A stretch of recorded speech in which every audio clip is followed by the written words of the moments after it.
Hi, this is our STEM project, the math behind political polling. We are team 11833E, that team. My name is Nico. I'm Hannah. I'm Sarah. For our project, we researched the math behind political polling. We conducted our own poll and used the results to figure out whether peanut butter or jelly would win in our city.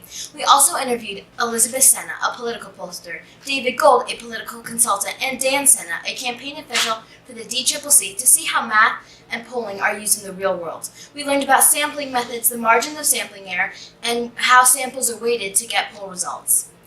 Ms. Senna told us that one of the first steps a pollster takes is to figure out how to sample the population. If your sample is truly random and big enough, it will most likely give you the most accurate results. We conducted our poll in our school to see whether peanut butter or jelly would win in a fake election. We conducted a poll in our school and asked 3 teachers to give the surveys out to their classes in order to get the most random sample possible. Even if the sample is chosen in a random way, it won't 100% reflect the population's view. Pollsters have to calculate the margin of sample error to determine the percentage points that poll results will differ from the views of the population. The larger a sample, the smaller the margin of sample error will be. Most pollsters try to get at least 1,000 responses for a population over 10,000, which has a 3% margin of error. We were only able to get 250 people for our city's population of 27,000, so our margin of error will be 6.17%. Even if a sample is large enough and random, that sample may not exactly represent the population.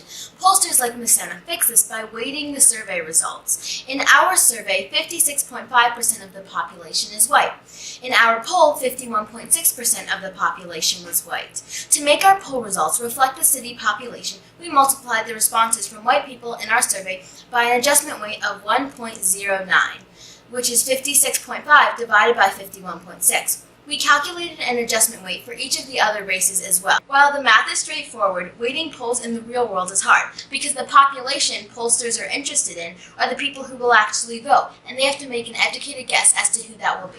To figure out how polls are used in the real world, we talked to 2 campaign experts. Dan Senna, who was the executive director of the Democratic Congressional Campaign Committee in the most recent 2018 election, and David Gold of Bouchard Gold Strategies, a political consultant.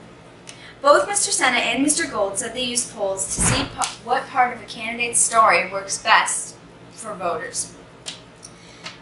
Mr. Senna also said the polls do not predict what will happen in the future, but are merely a snapshot of what is happening in the given moment in time. After weighting the results of our poll, peanut butter would win Shaker with 51% to 49%, with a margin of sample error of 6.17%.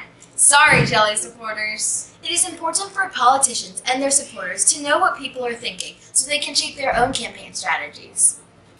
That's all from that team. Remember to exercise your right to vote.